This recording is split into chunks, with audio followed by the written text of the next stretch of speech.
Hello, everyone, and welcome to our third week of the SD46 Parenting Through Difficult Times series. I'm Sarah Joseph, and I empower people with tools to help strengthen relationships. Tonight, we're talking about connection and letting go. So let's dive in. So I always like to start at what is behavior really? So behavior is really driven by our need for belonging and significance. So for our need to feel like we're connected to people and our need to feel capable or important or like we play a role. Um, so that's the goal of our behavior, is to meet the need of feeling connection and capability. And sometimes what happens is we develop a mistaken belief about what behavior will help us reach that goal. And when, as parents, we look at our children, that mistaken belief or that behavior we often see as misbehavior. Okay. So I like to start there because I think it's important that we understand what's driving behavior. And when we understand that we have this driving need to feel connection, then we can kind of understand why connection is so important and why sometimes we see people acting in ways that don't look um, in ways to find connection that is not so healthy. For instance, sometimes if you will pick a fight with your spouse just to get a rise out of them, with your partner, just to get a rise out of them, right? And that rise that they give you, that fight back that they give you, proves to you that they still care about you, right? We've heard before that some kids are just doing this behavior to get attention, and really what they're doing is they're doing they're using behavior to try to reach the goal of connection. Um, they're just using the wrong type of behavior because they have a mistaken belief about what behavior is going to get them the connection that they're looking for. What behavior is going to help them meet those needs. Okay. So connection really does matter for adolescents. The research shows that when they have a perception that somebody cares about them, that they're connected to somebody, either at home or at school, a caring adult, they do better. Research showed that they feel less emotional distress, they have fewer suicidal thoughts, they don't smoke or use alcohol or marijuana as much. They have less violent behavior, and they have a later start to sexual activity. So all good things in my books. So how do we create this sense of connection with kids, or really with anybody? And I like to use this metaphor that John Gottman came up with, um, of the emotional bank account. So the way that I like to picture this is that between each of us, between me and you, between me and my child, you and your child, there sits an emotional bank account. And when we have positive experiences, we put deposits into that bank account. And when we have negative experiences, we get into a fight, we call each other names, whatever it is, we ignore each other, we withdraw from that bank account. And so I just want you to take this moment to take stock. Where do you think your child's emotional bank account is with you? Does it have a surplus in it, or is it starting to dip into the overdraft? Right? It's important that we're able to recognize where we're at, and that we think about this on a regular basis. Where's our bank account, our emotional bank account at, and how can I add to it, right? How can I build up that surplus? When we have a nice surplus, it really helps us get through hard times. And it really helps us um, navigate disagreements, misunderstandings, disappointments better because we have this safety net to catch us. We know that the person is we're gonna make up with them. If we get into a fight, we know what we're gonna make up because we have this really generous bank account that shows us that we always have in the past, right? We have good times. When we have this, when our bank account, our emotional bank account is in the overdraft, or when we've gone bankrupt, what happens is that every little tiff feels like the end of the world because it feels like we're never going to recover from it, right? Because we don't have that nice safety net. We don't have those positive experiences to bolster us back up. It just feels like that's it. We're never going to recover from this. Um, so, an emotional bank account, how do we build up a surplus? We need to put lots of deposits into it. And so, deposits might look like keeping promises, having fun together, showing kindness, respect, and appreciation, setting clear expectations, apologizing, forgiving, and seeking to understand. So, asking questions, being curious, not assuming, right? Where withdrawals from the bank account might be breaking promises, ignoring, or responding negatively, um, showing unkind, disrespect, or discourteous behavior, attitude, creating unclear expectations, like keep changing the goalpost or not having expectations at all. That's bad too. Holding grudges and assuming that you understand before asking questions or before being curious, before really um, clarifying that you understand what the other person is trying to say. So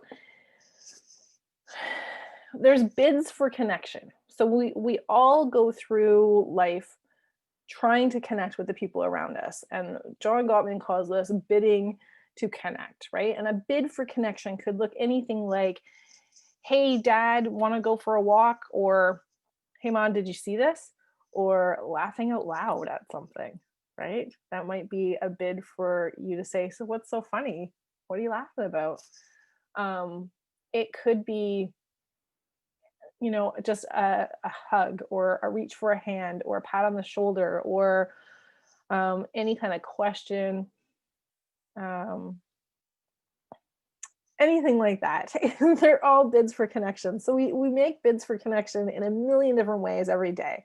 And, we often catch the bids that our children are trying to send us, and we never catch 100% of them.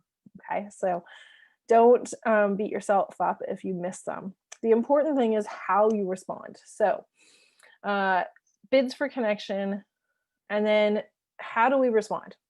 If, we might turn towards, so that would be a positive response. So let's say I come home from work and I say, hey, honey, I'm home. How was your day? And my son turns to me and says, oh, it was really great. I had an awesome day at school. How was your day, mom? That's a positive, right? If my son came home from school and he walked in, he's like, hey, ma, I'm home. And I, and he says, how was your day? And I totally bit his head off. I was like, how do you think it was? I was stuck home sick all day. That's turning away. Okay, that's a negative response. And then, that's turning against. That's a negative response. Turning away would be just ignoring it, right? So he walks in the door and he's like, "Hey, mom, home. How was your day?" And I just like continue cooking supper and just like ignore him. Then that's turning away. Now, lots of people think that turning against, the yelling, the being negative, is the most harmful thing to a relationship. But actually, the turning away and ignoring is the most harmful. Because when we reach out for connection, we're just looking for some sort of response, right? To show that you care. And when you don't respond at all, when you ignore, when you turn away, that the message that you're sending is, I don't care. I don't even care enough to like give you a nod, right? So that's the most damaging to relationships, and it can really drain a bank account quite quickly. Now, of course, there's times when we're busy and we're not going to catch those bids for connection. Um, the important thing is that we try our best to catch as many as we can, and that the ones that we do catch, we're being meaningful deposits. We're making meaningful deposits, and when we make negative withdrawals from our bank account, that we're recognizing that it needs to be countered with the positives, right? So Gottman says, and I keep on saying Gottman, so let me tell you who Gottman is just in case you don't know. John Gottman is a relationship expert and researcher from Seattle. He started the Gottman Institute over 35 years ago with his wife, Julie, and they have been studying relationships and families for that long. They have written several books and are leading in the industry of research about relationships, marriage, and family. So they've got some good stuff. And the bids for connection and the emotional bank account is from them. And what they say is that when we're in a fight and something negative happens in that fight, it takes 5 positives to make up for that one negative. Okay. When we're not in a fight and we have something negative happen, like somebody calls you a name or makes a snide remark that is like really sarcastic or cutting to you, it would take 20 positives to make up for that one nasty remark. The reason for that is because we're not prepared. We're caught off guard, right? So when you're in an argument or a fight, you usually have your dukes up, you usually have your defenses up. So you're prepared to hear things that may not be so nice. But when it's just the average day and then somebody makes a cutting remark to you, that can really hit hard, right? It's like a sucker punch. And so it takes a lot more to bounce back from that. So be mindful of that when you're building your emotional bank account, just how those remarks weigh, right? And this is, again, good information for us to share with our kids, with our teens, right? And have conversations about how we can build this emotional bank account between us. How can we build it so we're both feeling really positive about it? And what damages it? What happens in our relationship that makes withdrawals from that bank account? There's sometimes when you might not even know that you're doing something that's withdrawing from your teen's emotional bank account, right? Or they might not know that their tone of voice is withdrawing from yours. So good conversations to have. Again, the way that when we turn towards somebody, so when we respond positively to them, they're more likely to try to connect with us again. And they're more likely to respond positively to us, and our relationship can grow and develop. When we turn away, they tend to try less to connect with us. We often have an increase in conflict and hurt feelings, and the other person and us have a loss of confidence. So our kids suffer and we suffer, and the relationship it doesn't flourish, it doesn't grow and develop, it doesn't do well, right? The turning against, again, there's less trying to connect, and there's avoiding conflicts. So trying to just stay under the radar happens. Often we have suppressed feelings, which kids end up acting out in outside of our house, and then the relationship doesn't grow either. So one of the ways that we can help kids feel connected is getting them to contribute to the household. Um, Contribution really does build connection, and connection encourages contribution. So it's kind of this lovely circle where when you feel like you're connected, you want to participate. And when you're participating, it helps you feel connected. So adolescents um, feel that sense of belonging and significance when they have opportunities to contribute to our households or to the school or to the community, right? So when we can help provide those opportunities, when we can encourage and work side by side with our teens, then we're able to help them develop um, those positive feelings of connection and capability.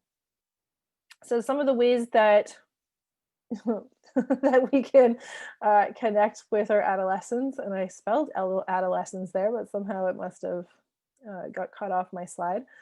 Um, some of the ways that we can help build that connection and fill that bit emotional bank account is by showing interest in things that they're interested in, right? So playing video games with them, checking out sporting events, listening to their music, um, all of the things that they're into, showing interest in that. Asking about their day, and not in the like, how was your day, honey, kind of way, but really getting specific about the questions we ask. So getting curious, and asking things like, what was there anything that made you laugh today, or what was your most favorite part of the day, or something that challenged you today, right? Showing knowledge about the way that their day flows. So knowing what classes they had that day, knowing who their friends are, and being able to ask about their friends and how things um, are going in their friends' life, are all ways to show that you have made space in your life for them and information about them. It just shows that we have a deeper understanding of what's happening in their life, and that feels good because it helps us feel connected. Um, so joining them in play and in learning something new, working on a project, really paying attention to what they say, right? So often as parents, we're on our phones as much as they're on their devices, or we're busy doing chores or making dinner or whatever it is. So really just like giving them full undivided attention and paying attention to what they're saying. And again, repeating sort of what they're saying, that active listening of like, I can reflect back what you've said to me so that I can be clear about it and understand it. And that I'm really listening, responding to their jokes and helping them relax. Um, yeah, and I'd love to hear any other ideas that you have as well. Sometimes parents complain that kids don't want to talk to them, and I always say like one of the best ways to get kids talking is to get them outside or get them in a car. When you're side by side, like playing video games might work too. When you're side by side doing something and you're not staring at them, the atmosphere just relaxes a little bit more, and it's a lot easier for kids to talk to us. Um, so some of the benefits of like having full connection time during family time is that it can really help but reduce behavioral challenges and decrease stress, helps us build those stronger family bonds. And it, as I said earlier, that feeling of connection within your family unit can really help increase your academic success and improve in your communication skills. Everyone's bank account gets some some nice deposits in it. And when that happens, it really does build self-confidence and self-worth. So when we feel better, we do better. And so if we can help our kids feel more connected and like they really do have a place um, where they can come when they're feeling down, when they feel connected and they feel like they play a significant role in our family, then they really do build that self connection, that self confidence and self worth, and they do a lot better. All right, so how do we respond with love and trust? And teens are so often we're trying to connect with them, but they're so often trying to push us away because they're really trying to, um, take risks and figure out how to be independent and how to live life without, being feeling like they're still a kid, right? They're trying to figure out how to be an adult and how to come into themselves. And so when we're able to respond with love and trust, then it really helps them find that confidence, and find that self-worth. So we can help that process by showing faith, um, showing faith in them that they know how to solve their problems. Not that we're not here to listen and support, but really showing faith that they can figure this out, right? And we can help them, but we don't have to figure it out for them. Really listening and validating feelings. There's so many feelings going on, right? As we talked about last week, the amygdala, or the guard dog, the part of the brain, the limbic system, the part of the brain that's in control of feelings and emotions, is really the dominant part of the brain for teens. So when we can listen and validate feelings, that is really going to bring us closer to them, help create that connection, and help them um, feel more confident. Always connection before correction. So anytime there is a problem to solve or a misbehavior that needs to be corrected, it's important that we connect first. That is just going to help us move into solving the problem together instead of using punishment um, to try to change a behavior. Using curiosity questions is really helpful, as I said earlier, for connection and understanding. But it's also great for motivating. So asking questions like, what's your plan to get your homework done? Or, um, what what do you need to do to ensure that you have everything ready for the day, or, that you're ready to go to bed? It really just helps motivate because it helps kids start thinking, right? When we tell them, go get your teeth brushed, or go get your bag packed, or, get your homework done, we're just directing them, and it starts with resistance, but then it also doesn't help them feel capable or connected to us. When we ask questions about what's your plan to get your homework done, we'll put the responsibility back on them, and they feel more capable because they can come up with a plan on their own, and they feel connected to us because we're not just demanding and bossing them around. um, when we need to say no and set boundaries, then we do it with love, and we allow for their feelings to happen. So respectful boundaries set, and recognize that it's okay for them to feel disappointed or upset because we've set this boundary, um, and just validate those problems. Again, joint problem solving, and allowing for natural consequences with loving support. So, no, I told you so's, or I knew this would happen, right? That never feels good. So stick with the, like, yeah, this really sucks for you, doesn't it? I'm here to support you. So letting go is really important because, you know, it's important for adolescents to start spreading their wings and stepping into their own and figuring out that they are capable. And it's really, I always say to my friends that I feel like motherhood is just one big lesson in letting go, right? From the first time that they start walking, and you can't like be there to like catch them, right? Or they're riding their bike and you can't hold on to the back of their seat, um, to the time that they go to school. And, there's so many steps along the ways where we just have to let go and allow them to go out and try, and sometimes succeed and sometimes fail, right? Um, and just be there for them. We have to have confidence in what we've taught them, and have confidence that they know that they're safe to explore the world, take risks, and to return to us to be held when they fail or fall down. Um, and the letting go, it really doesn't mean abandoning. It means empowering them to learn responsibility and feel capable, and to know that we believe in them, right? So Rudolf Dreikurs said, children never learn to think for themselves if we do it all for them and hand it down ready made. And I love that because, so often we tell kids what to do and how to do it and how they should feel about it.